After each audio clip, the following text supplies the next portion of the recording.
ആദരണീയരെ, പ്രിയമുള്ള സുഹൃത്തുക്കളെ,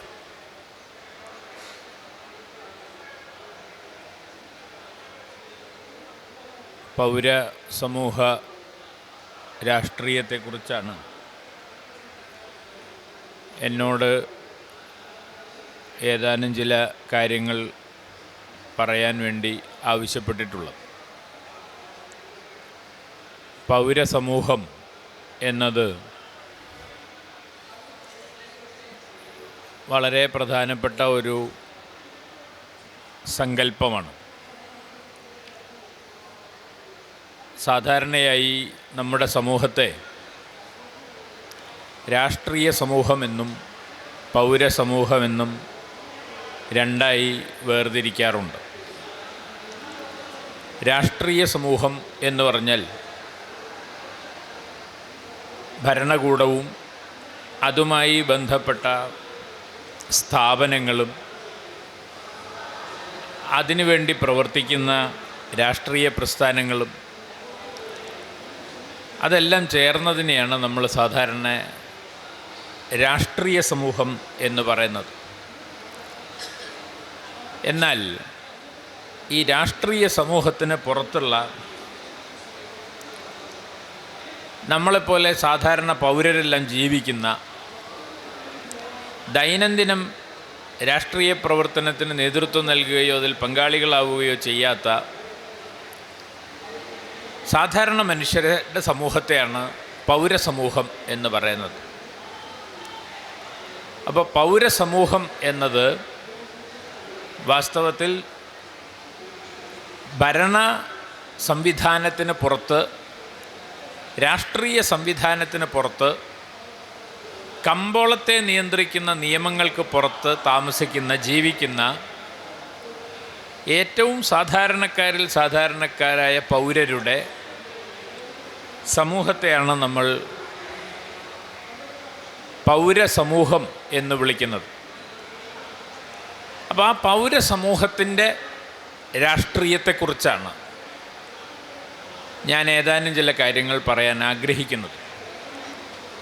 രാഷ്ട്രീയം എന്നാൽ അത് നേരത്തെ സൂചിപ്പിച്ചതുപോലെ കക്ഷി രാഷ്ട്രീയമാണ് എന്ന് സങ്കല്പിക്കുന്നതിൽ നിന്ന് വ്യത്യസ്തമായി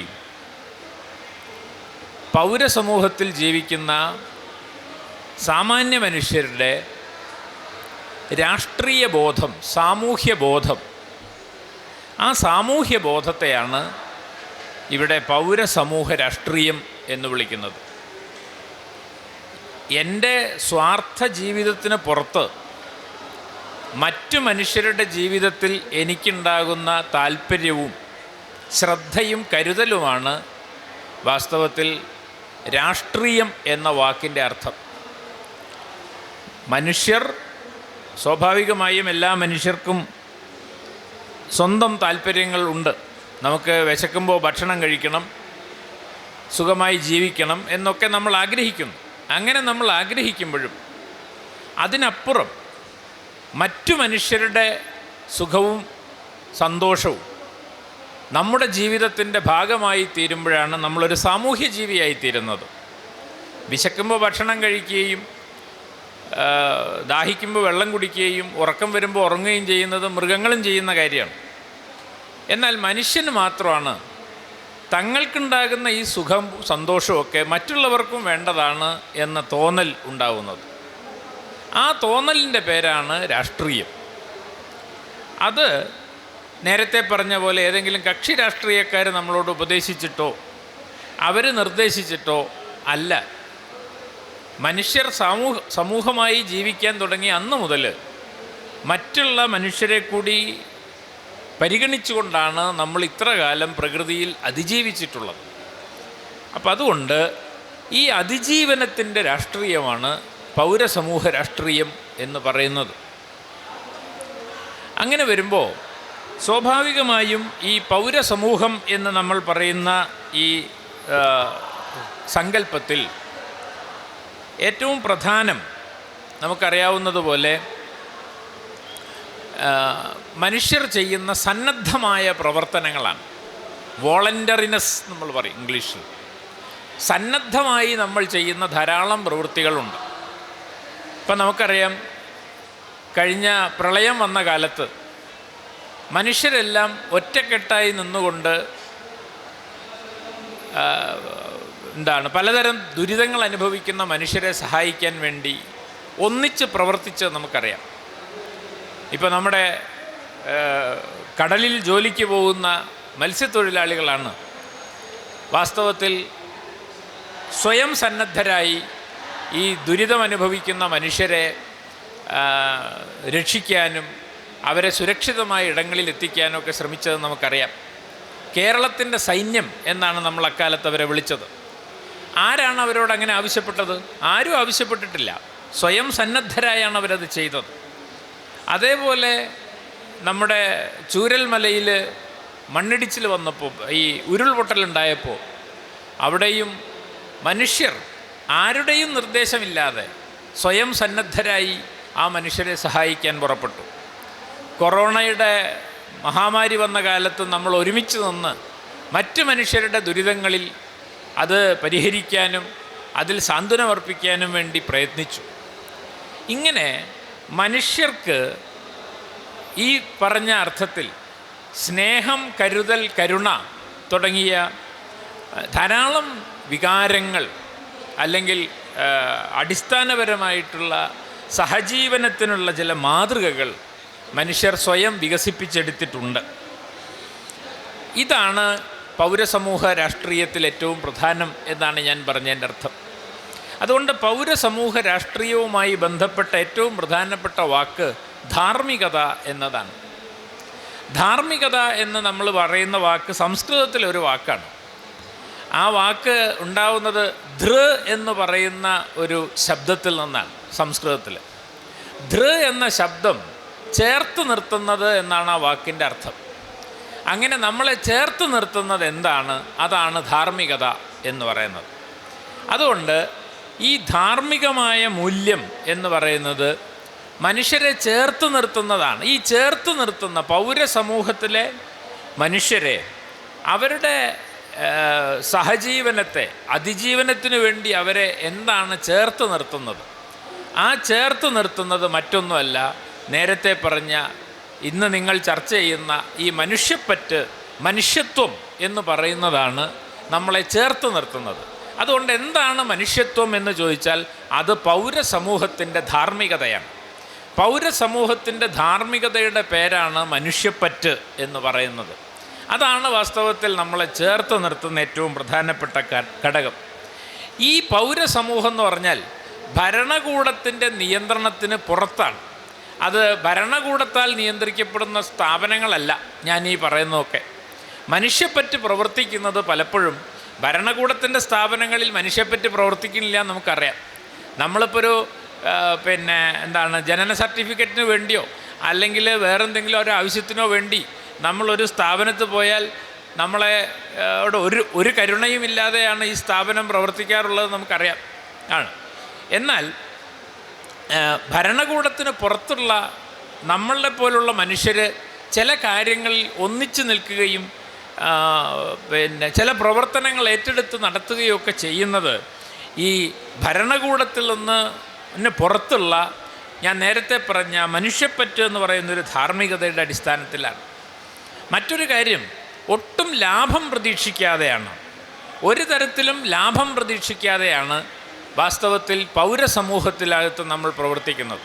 ഇപ്പോൾ പൗരസമൂഹത്തിൻ്റെ രാഷ്ട്രീയത്തിൻ്റെ ഏറ്റവും പ്രധാനപ്പെട്ട പ്രത്യേകത അത് നോൺ പ്രോഫിറ്റബിളായ, ഒരു തരത്തിലും നമുക്ക് എന്തെങ്കിലും ഒരു ലാഭമുണ്ട്. ഇപ്പം ഞാൻ ഇങ്ങോട്ട് വരുമ്പോൾ കണ്ട ഒരു കാര്യം, ഏതോ ഒരു രോഗിക്ക് വേണ്ടി പണം പിരിക്കുന്നുണ്ട്. നമ്മളുടെ ഈ ഇതിൻ്റെ തൊട്ട് മുന്നിലുള്ളൊരു ആളുകൾ ബക്കറ്റൊക്കെ പിടിച്ച് പണം പിരിക്കുന്നുണ്ട്. അതിനവരെ പ്രേരിപ്പിക്കുന്നത് എന്താ? അപ്പോൾ രോഗിയായിട്ടുള്ള ദാരിദ്ര്യം അനുഭവിക്കുന്ന ഒരാളെ സഹായിക്കാൻ ഏതെങ്കിലും സർക്കാർ നിർദ്ദേശം കൊണ്ടോ അല്ലെങ്കിൽ അതിൽ നിന്ന് ലാഭമുണ്ടാക്കുന്നതിന് വേണ്ടിയോ അല്ല വാസ്തവത്തിൽ മനുഷ്യരത് ചെയ്യുന്നത്. അതാണ് അതിൻ്റെ ഏറ്റവും പ്രധാനപ്പെട്ട പ്രത്യേകത. മറ്റൊന്ന്, ഈ ഇന്ത്യ പോലെ ഒരു സമൂഹത്തിലെ പൗരസമൂഹം എന്ന് പറയുന്നത് തന്നെ അത് ബഹുസ്വരമാണ്. അപ്പോൾ ഈ ബഹുസ്വരമായ ഒരു സമൂഹത്തിനകത്ത് എല്ലാതരം വൈജാത്യങ്ങളും വൈവിധ്യങ്ങളും നിലനിൽക്കുന്ന ഒരു സമൂഹത്തിൽ മനുഷ്യപ്പറ്റ് എന്ന് പറയുന്ന, മനുഷ്യത്വം എന്ന് പറയുന്ന ഒരു ധാർമ്മികത പ്രവർത്തിക്കണമെങ്കിൽ നമ്മുടെ എല്ലാ മുൻവിധികളും മറികടന്നുകൊണ്ട് മനുഷ്യരെ ഉൾക്കൊള്ളാൻ നമുക്ക് കഴിയണം. അപ്പോൾ ബഹുസ്വരമായ ഒരു സമൂഹത്തിൽ മനുഷ്യത്വം അല്ലെങ്കിൽ മനുഷ്യപ്പറ്റ് എന്ന് പറയുന്നത് അത്ര എളുപ്പത്തിൽ നിർവഹിക്കാൻ കഴിയുന്നൊരു കാര്യമല്ല. കാരണം നമ്മളൊക്കെ ജനിച്ചതും ജീവിക്കുന്നതും വ്യത്യസ്ത ഭാഷകളിലും സംസ്കാരത്തിലും വിശ്വാസങ്ങളിലും ആചാരങ്ങളിലും ഒക്കെയാണ്. പക്ഷേ അങ്ങനെയൊക്കെയുള്ള സമൂഹത്തിനകത്ത് അതിനപ്പുറം നിൽക്കുന്ന അപരമനുഷ്യരെ എങ്ങനെയാണ് ചേർത്ത് നിർത്തുക എന്ന ചോദ്യം ഈ ബഹുസ്വര സമൂഹത്തെ സംബന്ധിച്ചിടത്തോളം വളരെ പ്രധാനപ്പെട്ട ഒരു ചോദ്യമാണ് എന്നാണ് ഞാൻ പറഞ്ഞതിൻ്റെ അർത്ഥം. അപ്പോൾ ചുരുക്കി പറഞ്ഞാൽ പൗരസമൂഹ രാഷ്ട്രീയത്തെക്കുറിച്ച് ചർച്ച ചെയ്യുമ്പോൾ അതിലേറ്റവും പ്രധാനം ഈ സന്നദ്ധ പ്രവർത്തനം, ലാഭേച്ഛ കൂടാതെയുള്ള പ്രവർത്തനം, ഈ പറഞ്ഞ ഭരണകൂടത്തിൽ നിന്ന് വിമുക്തമായ സംഘടിതമായ ശ്രമങ്ങൾ, ബഹുസ്വര സമൂഹത്തിലുള്ള ഇടപെടലുകൾ, ഇതെല്ലാമാണ് ഈ പൗരസമൂഹ രാഷ്ട്രീയം എന്നതുകൊണ്ട് വാസ്തവത്തിൽ നമ്മൾ ഉദ്ദേശിക്കുന്നത്. ഈ ഇങ്ങനെയുള്ള ഒരു ബഹുസ്വര സമൂഹത്തിനകത്തുള്ള പൗരസമൂഹ രാഷ്ട്രീയം എന്ന് പറയുന്നത് എങ്ങനെയാണ് നമ്മൾ സൃഷ്ടിച്ചെടുക്കുക എന്നതാണ് രണ്ടാമത്തെ ചോദ്യം. അങ്ങനെ ഒരു പൗരസമൂഹ രാഷ്ട്രീയം നിർമ്മിച്ചെടുക്കണമെങ്കിൽ നമുക്ക് അവശ്യം വേണ്ടത് സംവാദം എന്ന് പറയുന്ന ഒരു കാര്യമാണ്. അതായത് ഞാൻ നേരത്തെ പറഞ്ഞ പോലെ ബഹുസ്വര സമൂഹം എന്ന് പറഞ്ഞാൽ പല കാഴ്ചപ്പാടുകളും സങ്കല്പങ്ങളും വിശ്വാസങ്ങളും സംസ്കാരവും ഒക്കെയുള്ള സമൂഹമാണ്.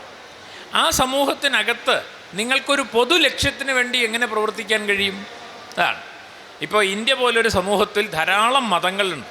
അതിനകത്ത് ജൈനരും ബൗദ്ധരും പാഴ്സികളും മുസ്ലിങ്ങളും ഹിന്ദുക്കളും ഒക്കെ ഉൾപ്പെടുന്ന ഒരു സമൂഹമാണ് ഇന്ത്യൻ സമൂഹം എന്ന് പറയുന്നത്.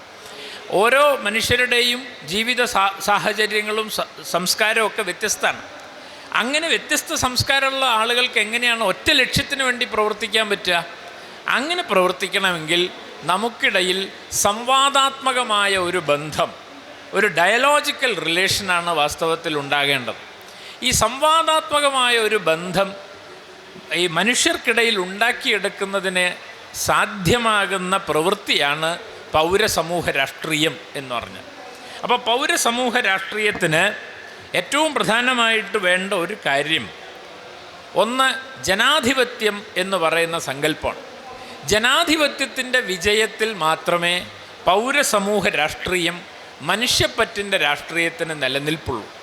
ജനാധിപത്യത്തിന് പകരം ഏകാധിപത്യവും ഈ പറഞ്ഞ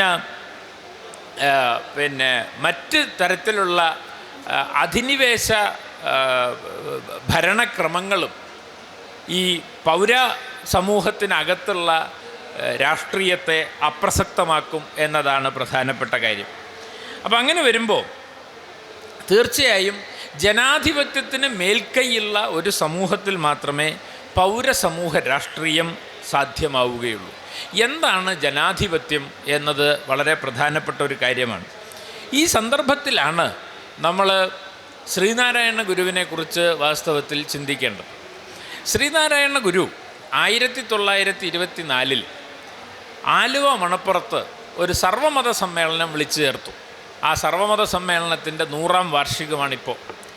ആ സർവമത സമ്മേളനത്തിൻ്റെ പ്രധാനപ്പെട്ട മുദ്രാവാക്യം വാദിക്കാനും തോൽപ്പിക്കാനുമല്ല, അറിയാനും അറിയിക്കാനുമാണ് നാം ഇവിടെ കൂടിയിരിക്കുന്നത് എന്നാണ് ആ സമ്മേളനത്തിൻ്റെ മുദ്രാവാക്യമായി ഉയർത്തി കാണിച്ചത്. എന്താണ് വാദിക്കുകയും തോൽപ്പിക്കുകയും ചെയ്യുക എന്ന് പറഞ്ഞ അർത്ഥം? സർവമത സമ്മേളനം, പല മതത്തിൽ നിന്നുള്ള പണ്ഡിതന്മാർ വന്ന് അവരുടെ മതത്തിലകത്ത് ലോകത്തിന് നൽകുന്ന സന്ദേശം എന്താണ്, ഓരോ മതങ്ങളും ലോകത്തിന് നൽകുന്ന, ആ മതവിശ്വാസികൾക്ക് നൽകുന്ന സന്ദേശം എന്താണെന്നല്ല, ലോകത്തിന് നൽകുന്ന സന്ദേശം എന്താണെന്ന് ഓരോ മതപണ്ഡിതന്മാരും വന്ന് സംസാരിച്ച ഒരു സമ്മേളനമാണ് സർവമത സമ്മേളനം. അങ്ങനെ സംസാരിക്കുമ്പോൾ സ്വാഭാവികമായും നാം പലപ്പോഴും നമ്മുടെ വിശ്വാസത്തിൻ്റെ പുറത്ത് നിൽക്കുന്നതാണ്, അപരമാണെന്ന് കരുതുന്ന പലതും അതെന്താണെന്ന് അറിഞ്ഞാൽ മാത്രമേ നമുക്ക് അതിൽ നിന്ന് സ്വീകരിക്കാനുള്ള കാര്യങ്ങൾ സ്വീകരിച്ചുകൊണ്ട് ഒരു പൊതുവായ ലക്ഷ്യത്തിന് വേണ്ടി പ്രവർത്തിക്കാൻ കഴിയൂ. അപ്പം അതുകൊണ്ട് ലോകത്തുനിന്ന് പലതരത്തിലുള്ള തിരിച്ചടികൾ നേരിട്ടുകൊണ്ടിരിക്കുകയാണ്. ഈ തിരിച്ചടികൾ നേരിട്ടുകൊണ്ടിരിക്കുന്ന ലോകത്ത് അതിനെ മറികടക്കാൻ ഏതെങ്കിലും ഒരു സംസ്കാരത്തിനോ ഏതെങ്കിലും ഒരു മതത്തിനോ ഏതെങ്കിലും ഒരു സങ്കല്പത്തിനോ മാത്രം സാധിക്കില്ല. എല്ലാവരും ചേർന്ന് നിന്നാൽ മാത്രമേ ആ ലക്ഷ്യത്തിലേക്ക് എത്തിച്ചേരാൻ കഴിയൂ. അങ്ങനെ എല്ലാവരും ചേർന്ന് നിൽക്കണമെങ്കിൽ അവർക്കിടയിൽ സമവായത്തിൻ്റെ, സാഹോദര്യത്തിൻ്റെ ഒരു ഭാഷ വികസിപ്പിച്ചെടുക്കണം. അങ്ങനെ ഒരു സമവായത്തിൻ്റെയും സാഹോദര്യത്തിൻ്റെയും ഭാഷ വികസിപ്പിച്ചെടുക്കാനാണ് 924 നാരായണ ഗുരു ശ്രമിച്ചത്. ലോകത്ത് നടന്ന ആദ്യത്തെ സർവമത സമ്മേളനം ചിക്കാഗോയിൽ വെച്ചായിരുന്നു. രണ്ടാമത് നടന്ന സർവമത സമ്മേളനം ആലുവയിൽ നാരായണ ഗുരുവിൻ്റെ നേതൃത്വത്തിൽ നടന്നതാണ്. വാസ്തവത്തിൽ നമ്മുടേതുപോലുള്ളൊരു സമൂഹത്തിൽ എല്ലാ ദിവസവും ഈ സർവമത സമ്മേളനത്തിൻ്റെ സന്ദേശം നമ്മുടെ ഗ്രാമങ്ങളിലും നാം ജീവിക്കുന്ന ചുറ്റുപാടുകളിലും നിരന്തരം നിർവഹിക്കപ്പെടേണ്ടതാണ് എന്നതാണ് ഏറ്റവും പ്രധാനപ്പെട്ട കാര്യം. അങ്ങനെ എല്ലാ മതവിശ്വാസികളും പരസ്പരം ചേർന്നിരുന്നു കൊണ്ട് എന്താണ് മറ്റുള്ള മനുഷ്യർ ചെയ്യുന്നതെന്നും അവരെന്താണ് ചിന്തിക്കുന്നതെന്നും അറിയാതെ ഇന്ത്യ പോലുള്ളൊരു ബഹുസ്വര സമൂഹത്തിനകത്ത് നമുക്ക് ഒരു പൗരസമൂഹ രാഷ്ട്രീയം ഉണ്ടാക്കിയെടുക്കാൻ കഴിയില്ല എന്നാണ് ഞാൻ പറഞ്ഞതിൻ്റെ അർത്ഥം. അങ്ങനെ വരുമ്പോൾ ഈ നമ്മുടെ നാട്ടിലെ സാധാരണക്കാരായ മനുഷ്യർ എന്ന് പറഞ്ഞാൽ അവരാരും പണ്ഡിതന്മാരോ വലിയ വിദ്യാഭ്യാസ യോഗ്യതയുള്ള ആളുകളോ അല്ലെങ്കിൽ പഠിക്കാൻ സൗകര്യം കിട്ടിയ ആളുകളോ ഒന്നുമല്ല. അവരൊക്കെ വളരെ സാധാരണക്കാരായ മനുഷ്യരാണ്. ഈ സാധാരണക്കാരായ മനുഷ്യർ നമുക്കറിയാം, അവരാണ് പലപ്പോഴും പണ്ഡിതന്മാരാണെന്ന് പറയുന്ന ആളുകളെക്കാൾ മനുഷ്യപ്പറ്റോടുകൂടി പ്രവർത്തിക്കുന്നത് നമ്മൾ കണ്ടിട്ടുണ്ട്. എവിടെ നിന്നാണ് അവർക്ക് ഈ ഒരു സാധാരണ മനുഷ്യർക്ക് എങ്ങനെയാണ് മറ്റു മനുഷ്യരെ ഉൾക്കൊള്ളാൻ കഴിയുന്നത് എന്ന് ചോദിച്ചാൽ, വാസ്തവത്തിൽ അവർ സ്വാംശീകരിച്ച, അവരുടെ ജീവിതത്തിൽ നിന്ന് അവർ സ്വാംശീകരിച്ച പലതരം പാഠങ്ങൾ യഥാർത്ഥത്തിൽ അവരെ കരുണയുള്ളവരും അതുപോലെ അവരെ ചേർത്ത് നിർത്താൻ, മറ്റു മനുഷ്യരെ ചേർത്ത് നിർത്താൻ സന്നദ്ധതയുള്ളവരുമാക്കി മാറ്റുന്നുണ്ട് എന്നതാണ് ഏറ്റവും പ്രധാനപ്പെട്ട കാര്യം. ഞാൻ പറഞ്ഞു വരുന്നത്, ഇപ്പോൾ ഉദാഹരണം പറഞ്ഞാൽ നമ്മുടെ നാട്ടിലെ ഒരു സാധാരണ വീട്ടമ്മ, സ്കൂളിലൊന്നും പഠിച്ചിട്ടില്ലാത്ത, വേണ്ടത്ര വിദ്യാഭ്യാസ യോഗ്യതയൊന്നും ഇല്ലാത്ത എത്രയോ നമ്മുടെ നാട്ടിലെ അമ്മമാരും ഉമ്മമാരും ഒക്കെ അവരുടെ ചുറ്റുമുള്ള മനുഷ്യരുടെ ജീവിതത്തെ കരുതലോടും കരുണയോടും കൂടി നോക്കിക്കാണുന്നത് നമ്മൾ കണ്ടിട്ടുണ്ട്. എവിടെ നിന്നാണ് അവർക്കതിനുള്ള ഒരു ഊർജം കിട്ടുന്നത് എന്നത് പ്രധാനമാണ്. ഇപ്പോൾ ഒരു ഉദാഹരണം ഞാൻ പറയാം.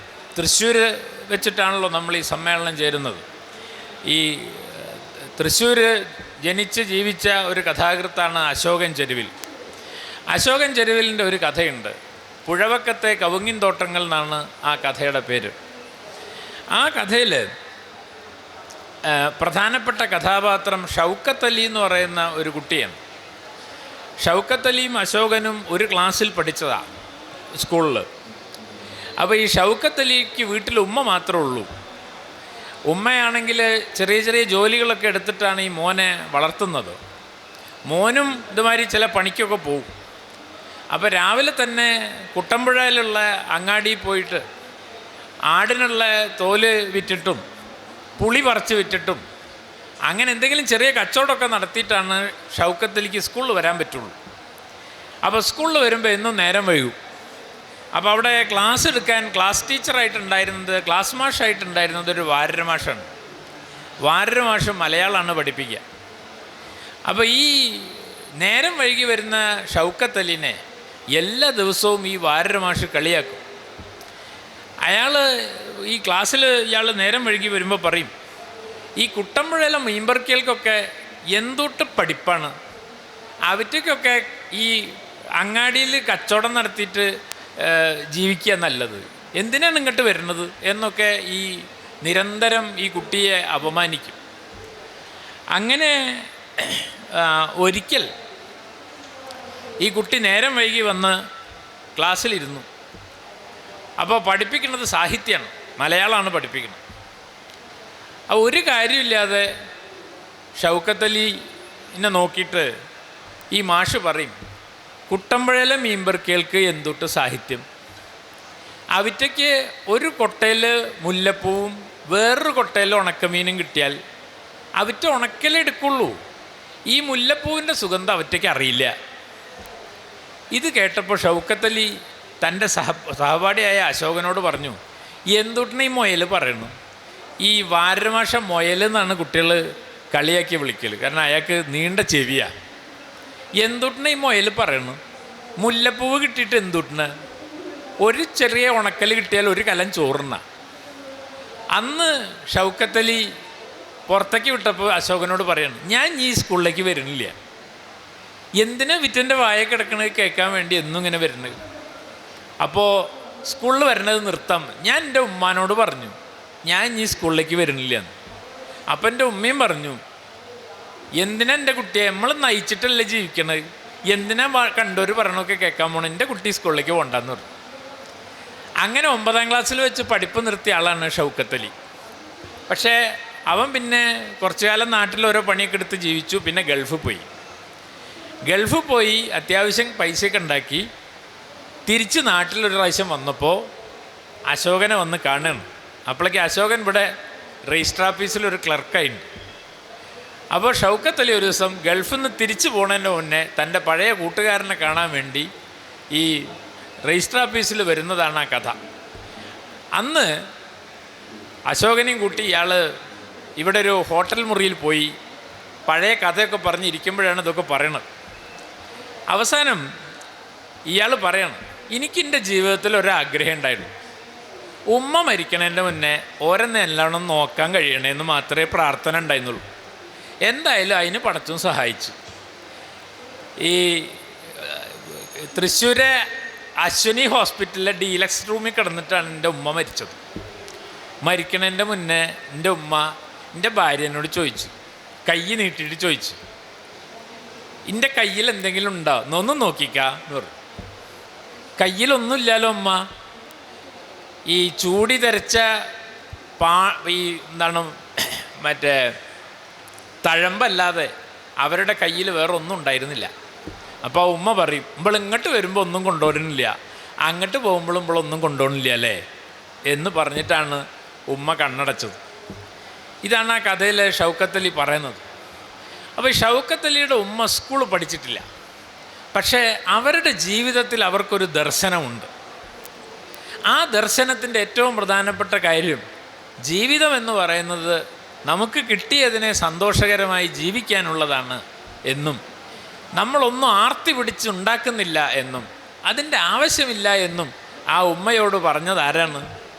അത് ആ ഉമ്മ ഏതെങ്കിലും സ്കൂൾ പഠിച്ചിട്ടോ അല്ലെങ്കിൽ വലിയ വിദ്യാഭ്യാസം നേടിയിട്ടോ ഉണ്ടാക്കിയതല്ല. ഇങ്ങനെ നമ്മുടെ ചുറ്റും ജീവിക്കുന്ന എല്ലാ മനുഷ്യരിലും നന്മയുടെയും അറിവിൻ്റെയും തലങ്ങളുണ്ട്. ആ നന്മയുടെയും അറിവിൻ്റെയും സ്നേഹത്തിൻ്റെയും ഉറവകളെ ചേർത്ത് നിർത്തിക്കൊണ്ടാണ് പൗരസമൂഹ രാഷ്ട്രീയത്തിന് വികസിക്കാൻ കഴിയുള്ളൂ. അവിടെയാണ് ഞാൻ എപ്പോഴും പറയാറുള്ളത്. ഇപ്പോൾ എൻ്റെ ഏറ്റവും അടുത്ത സുഹൃത്ത് സ്കൂളിൽ പഠിക്കുന്ന കാലത്ത് ഇപ്പോഴും സുബൈർ എന്ന് പറയുന്ന എൻ്റെ സ്കൂളിലെ കൂട്ടുകാരനാണ്. ഇപ്പോഴും ഞങ്ങൾ വളരെ അടുത്ത സുഹൃത്തുക്കളാണ്. സുബൈറിൻ്റെ ഉമ്മയാണ് എന്നെ സംബന്ധിച്ചിടത്തോളം കാരുണ്യം എന്താണ് എന്ന് പഠിപ്പിച്ചിട്ടുള്ള ഒരാൾ. അവർക്ക് വാസ്തവത്തിൽ ഈ പറഞ്ഞ പോലെ എങ്ങനെയാണ് ഏത് മനുഷ്യരെയും ചേർത്ത് നിർത്താൻ സ്നേഹിക്കാൻ സാധിക്കുമെന്ന് എന്നെ പഠിപ്പിച്ച ആ വീട്ടിൽ നേരത്തെ പറഞ്ഞ പോലെ എല്ലാവരും നിസ്കരിക്കുന്നവരും എൻ്റെ മതവിശ്വാസത്തിൽ നിന്ന് വ്യത്യസ്തമായ മതവിശ്വാസമുള്ള ആളുകളുമാണ്. പക്ഷേ കുട്ടിക്കാലത്ത് എത്രയോ ദിവസം ഞാൻ സുബൈറിൻ്റെ വീട്ടിൽ താമസിച്ചിട്ടുണ്ട്. പഠിക്കാൻ വേണ്ടിയിട്ട് രാത്രിയൊക്കെ അവിടെ പോയി താമസിക്കാറുണ്ട്. അപ്പോഴാണ് ആ ഉമ്മയാണ് വാസ്തവത്തിൽ എങ്ങനെയാണ് സ്നേഹിക്കേണ്ടത് മറ്റു മനുഷ്യരെ എന്ന് എന്നെ പഠിപ്പിച്ചത്. ആ വീട്ടിലൊരംഗത്തെ പോലെ അവരെന്നെ കണക്കാക്കുകയും കഴിഞ്ഞ കുറച്ച് മാസങ്ങൾക്ക് മുന്നേ അവരെ കണ്ടപ്പോൾ എന്നെ അവർ കെട്ടിപ്പിടിച്ച് കുറേ കരയുകയും ഒക്കെ ചെയ്തു, ആ പഴയ കാര്യങ്ങളൊക്കെ ഓർത്തിട്ട്. അതാണ് മനുഷ്യപ്പറ്റ് എന്ന് പറഞ്ഞാൽ. അപ്പോൾ ഈ മനുഷ്യപ്പറ്റ് എന്താണെന്ന് അന്വേഷിച്ച് പുസ്തകം തരെയല്ല വേണ്ടത്. മനുഷ്യപ്പറ്റ് എന്താണെന്നുള്ളത് നമ്മുടെ ഗ്രാമത്തിലെ സാധാരണക്കാരായ മനുഷ്യരുടെ ജീവിതത്തിലുണ്ട്. പക്ഷേ അതിങ്ങനെ നഷ്ടപ്പെട്ടുകൊണ്ടിരിക്കുകയാണ് ഇപ്പോൾ നമ്മളെ ഇടയിൽ. ഇപ്പോൾ നമ്മുടെ ഇടയിൽ ആവശ്യമില്ലാത്ത മുൻവിധികളും ഈ പറഞ്ഞ പോലെ അപര സംസ്കാരത്തോടുള്ള വിദ്വേഷമൊക്കെ കൂടുതൽ പ്രചരിച്ചു കൊണ്ടിരിക്കുന്ന ഒരു കാലമാണ്. ഇപ്പോൾ അർജുൻ എന്ന് പറയുന്ന ഒരു ചെറുപ്പക്കാരൻ കഴിഞ്ഞ ദിവസം ആ മഴയിൽ ഒഴുകിപ്പോയി, അയാളുടെ ജീവൻ നഷ്ടപ്പെട്ടു. ആ കുടുംബത്തെ സഹായിക്കാൻ മുസ്ലിം നാമധാരിയായിട്ടുള്ളൊരു സുഹൃത്ത് തയ്യാറായി. എന്തൊക്കെയാണ് നമ്മുടെ സോഷ്യൽ മീഡിയയിൽ അതിനെക്കുറിച്ച് വന്ന ചർച്ച നിങ്ങൾ കണ്ടിട്ടുണ്ടോ എന്ന് എനിക്കറിയില്ല. ഏതായാലും അർജുനെ സഹായിക്കാൻ മുഹമ്മദോ അല്ലെങ്കിൽ ഫൈസലോ ഒക്കെ തയ്യാറായി വരുമ്പോൾ അതിനെ മനുഷ്യപ്പറ്റായി കാണുന്നതിന് പകരം അതിനകത്തും വർഗീയതയുടെയും ഈ അപരമത വിദ്വേഷത്തിൻ്റെയൊക്കെ ഘടകങ്ങൾ കാണുക എന്ന് പറയുന്നത് നിർഭാഗ്യകരമായ ഒരു കാര്യമാണ്. ഇന്ന് നമ്മുടെ സമൂഹത്തിൽ അത്തരം ഈ നമ്മുടെ സാഹോദര്യത്തെ മുറിപ്പെടുത്തുന്ന ധാരാളം പ്രചരണങ്ങൾ ഭരണകൂടത്തിൻ്റെ ഭാഗത്തുനിന്നും ഉണ്ടാവുന്നുണ്ട്, പൗരസമൂഹത്തിലും ഉണ്ടായിക്കൊണ്ടിരിക്കുകയാണ്. നമുക്കറിയാവുന്നതുപോലെ ഭക്ഷണം കഴിക്കാനും വസ്ത്രം ധരിക്കാനും ഒക്കൊന്നും സ്വാതന്ത്ര്യമില്ലാത്ത ഒരു നാട്ടിൽ പിന്നെ എങ്ങനെയാണ് നമുക്ക് സാഹോദര്യം പുലരുന്ന ഒരു സമൂഹം സൃഷ്ടിക്കാൻ സാധിക്കുക? അതുകൊണ്ട് സാഹോദര്യം പുലരുന്ന ഒരു നാട് എന്ന് പറഞ്ഞാൽ അതിൽ രാഷ്ട്രീയ സമൂഹത്തിനും പൗരസമൂഹത്തിനും അതിൽ വലിയ പങ്കുണ്ട് എന്നാണ് ഞാൻ പറഞ്ഞതിൻ്റെ അർത്ഥം. നമ്മൾ ആവശ്യമില്ലാത്ത ഈ വിദ്വേഷ പ്രചരണം അത് ഭരണകൂടത്തിൻ്റെ ഭാഗത്തു നിന്നായാലും ശരി പൗരസമൂഹത്തിൻ്റെ ഭാഗത്തു നിന്നായാലും ശരി ഉണ്ടാകാൻ പാടില്ലാത്തതാണ്. അതുകൊണ്ട് ഇപ്പോൾ നമുക്കറിയാവുന്ന പോലെ ഈ ഇന്ത്യ പോലെയുള്ളൊരു ബഹുസ്വര സമൂഹത്തിൽ നമുക്കെല്ലാവർക്കും ചേർന്ന് നിൽക്കണമെങ്കിൽ ഈ കരുണയും സ്നേഹവും മനുഷ്യപ്പറ്റുമല്ലാതെ മറ്റൊരു ഒരു രാഷ്ട്രീയം കൊണ്ടും നമുക്കതിനെ മറികടക്കാൻ കഴിയില്ല. അപ്പോൾ ഞാൻ പറഞ്ഞു വരുന്നത് ഈ പൗരസമൂഹം എന്ന് പറയുന്ന നമ്മളെല്ലാം ജീവിക്കുന്ന സാമാന്യ മനുഷ്യരുടെ ഈ സമൂഹത്തിനകത്ത് അതിജീവനത്തിൻ്റെ ഒരു വഴി എന്ന് പറയുന്നത് നാം സൃഷ്ടിച്ചെടുക്കുന്ന ഈ സാഹോദര്യം എന്ന് പറയുന്നതാണ്. ആ സാഹോദര്യം പുലരണമെങ്കിൽ നമുക്കിടയിൽ അതിന് തരത്തിലുള്ളൊരു ആശയവിനിമയം വാസ്തവത്തിൽ ഉണ്ടാകേണ്ടതാണ്. ഒരു കമ്മ്യൂണിക്കേഷൻ എന്ന് പറയുന്നത് പ്രധാനമാണ്. അപ്പോൾ എല്ലാ മനുഷ്യരോടും സംസാരിക്കാൻ കഴിയുന്ന ഒരു ഭാഷ നമുക്ക് വികസിപ്പിച്ചെടുക്കാൻ കഴിയണം. അങ്ങനെ എല്ലാ മനുഷ്യരോടും സംസാരിക്കാൻ കഴിയുന്ന ഒരു ഭാഷയും അതിനുള്ള ഒരു ഭാവനയും വാസ്തവത്തിൽ നമുക്ക് ആവശ്യമാണ് എന്നാണ് ഞാൻ പറഞ്ഞതിൻ്റെ അർത്ഥം. അങ്ങനെ നിങ്ങൾക്കൊരു ഭാഷ വികസിപ്പിച്ചെടുക്കണമെങ്കിൽ ആ സമൂഹത്തിലെ വ്യത്യസ്ത സംസ്കാരങ്ങളിൽപ്പെട്ട മനുഷ്യർ പരസ്പരം ഉൾക്കൊള്ളുകയും പരസ്പരം മനസ്സിലാക്കുകയും അവർക്ക് നേരത്തെ പറഞ്ഞ പോലെ വാദിക്കാനും തോൽപ്പിക്കാനുമല്ലാതെ പരസ്പരം അറിയാനും അറിയിക്കാനുമുള്ള ഒരു ഭാഷ വാസ്തവത്തിൽ നാം വികസിപ്പിച്ചെടുക്കേണ്ടതാണ് എന്നാണ് ഞാൻ പറഞ്ഞതിൻ്റെ അർത്ഥം.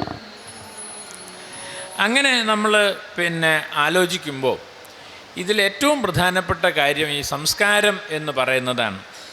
സംസ്കാരം എന്നത് അത് മനുഷ്യർ സ്വീകരിക്കും തോറും വികസിക്കുന്ന ഒന്നിൻ്റെ പേരാണ് സംസ്കാരം എന്ന് പറയുന്നത്.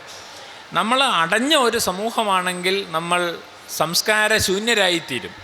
നമ്മൾ തുറന്ന സമൂഹമാവുമ്പോഴാണ് വാസ്തവത്തിൽ നമ്മൾ സംസ്കാര സമ്പന്നരായിത്തീരുന്നത്.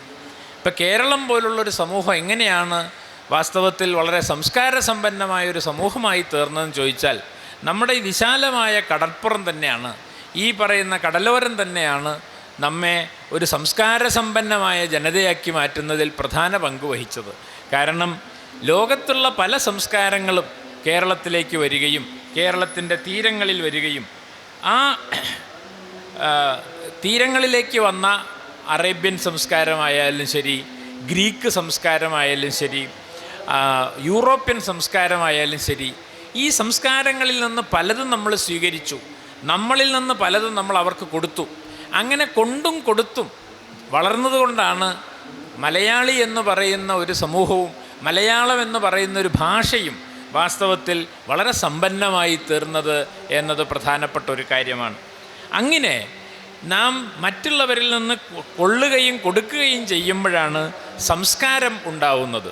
ഈ സംസ്കാരത്തെ നിർമ്മിച്ചെടുക്കാനുള്ള ഒരു പ്രവൃത്തിയിൽ നമ്മളെല്ലാം വാസ്തവത്തിൽ പങ്കാളികളാകേണ്ടതാണ് എന്നാണ് ഞാൻ പറഞ്ഞതിൻ്റെ അർത്ഥം.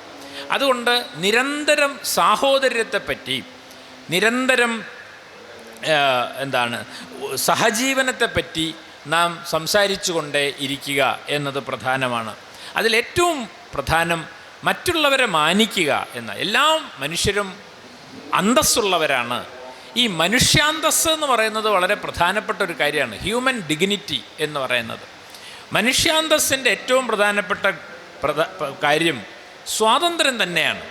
സ്വാതന്ത്ര്യം എന്ന് പറഞ്ഞാൽ ഒരാൾക്ക് അഭിപ്രായം പറയാനുള്ള സ്വാതന്ത്ര്യം, ആരാധിക്കാനുള്ള സ്വാതന്ത്ര്യം, വഴി നടക്കാനുള്ള സ്വാതന്ത്ര്യം, പഠിക്കാനുള്ള സ്വാതന്ത്ര്യം, അങ്ങനെ മനുഷ്യൻ്റെ അനിവാര്യമായ എല്ലാ സ്വാതന്ത്ര്യങ്ങളും അനുവദിച്ചു കൊടുക്കപ്പെടുക എന്നതാണ് മനുഷ്യാന്തസ്സിൻ്റെ ഏറ്റവും പ്രധാനപ്പെട്ട കാര്യം.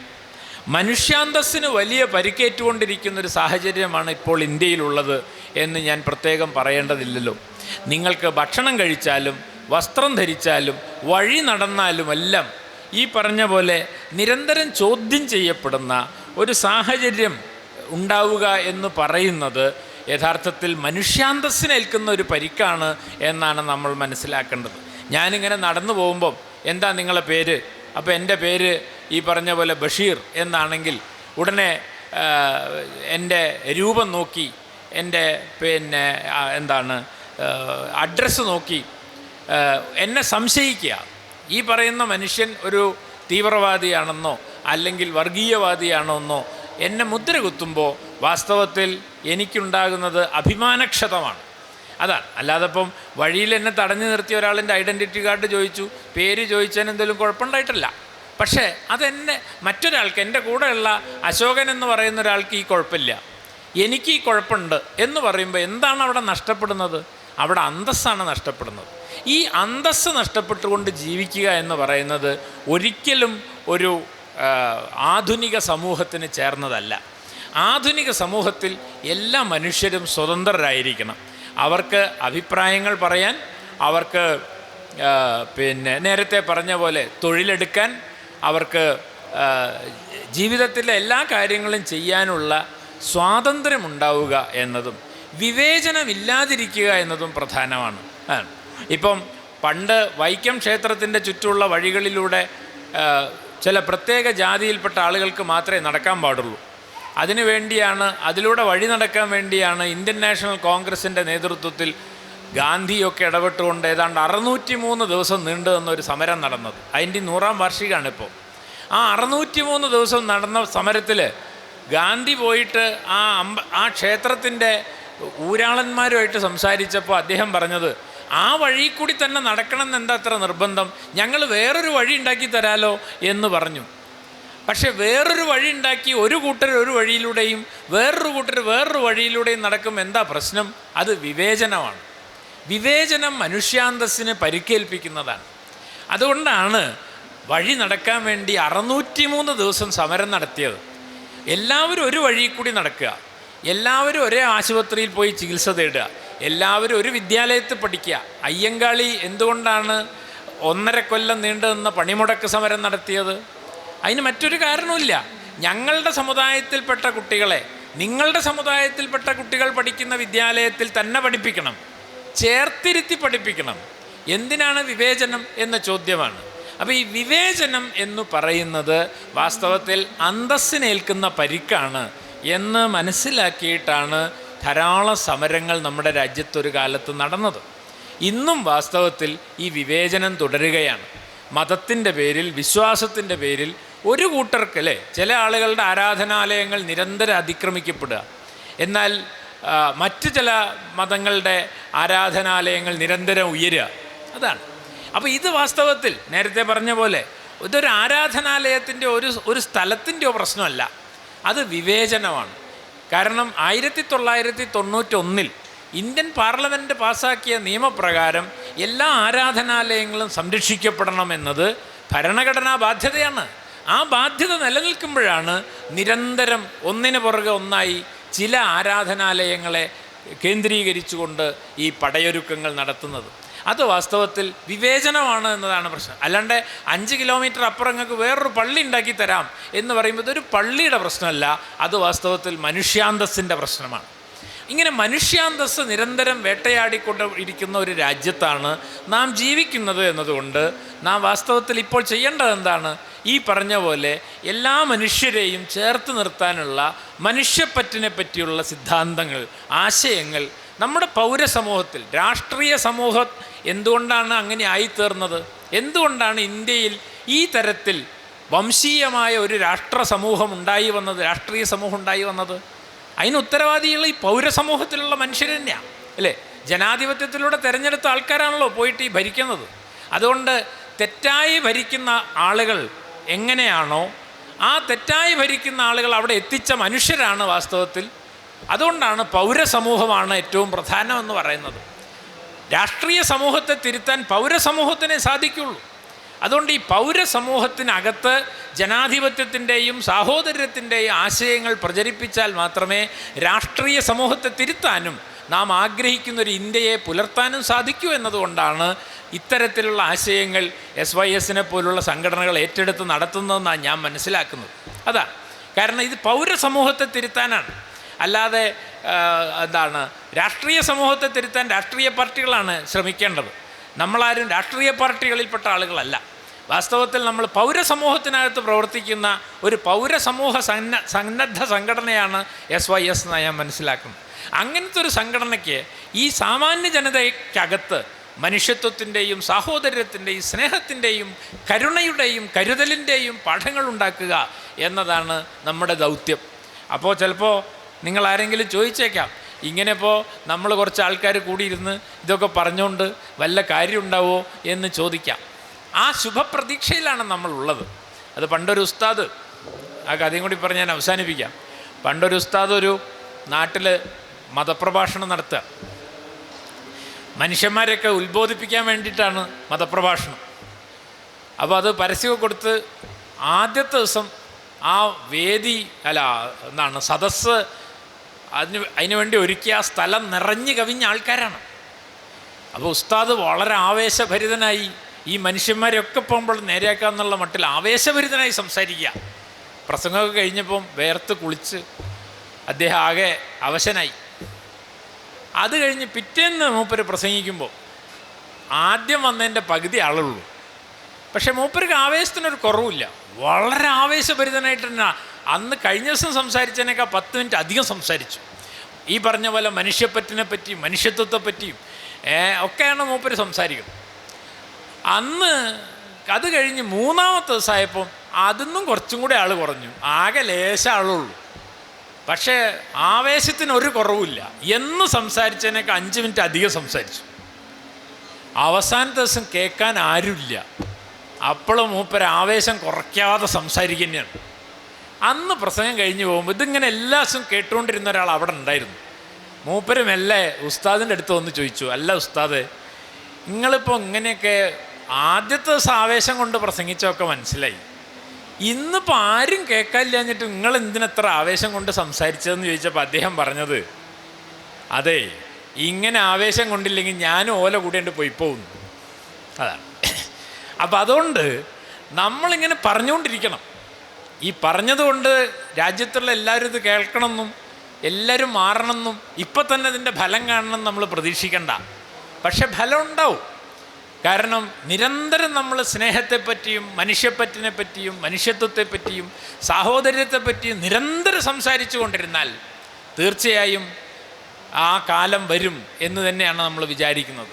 പൗരസമൂഹത്തിന് ഇന്ത്യയുടെ രാഷ്ട്രീയ സമൂഹത്തെ തിരുത്താൻ കഴിയും എന്ന ശുഭപ്രതീക്ഷയോടുകൂടി ഇങ്ങനെ ഒരു അവസരം തന്നതിന് നന്ദി രേഖപ്പെടുത്തി ഞാൻ അവസാനിപ്പിക്കുന്നു. നമസ്കാരം.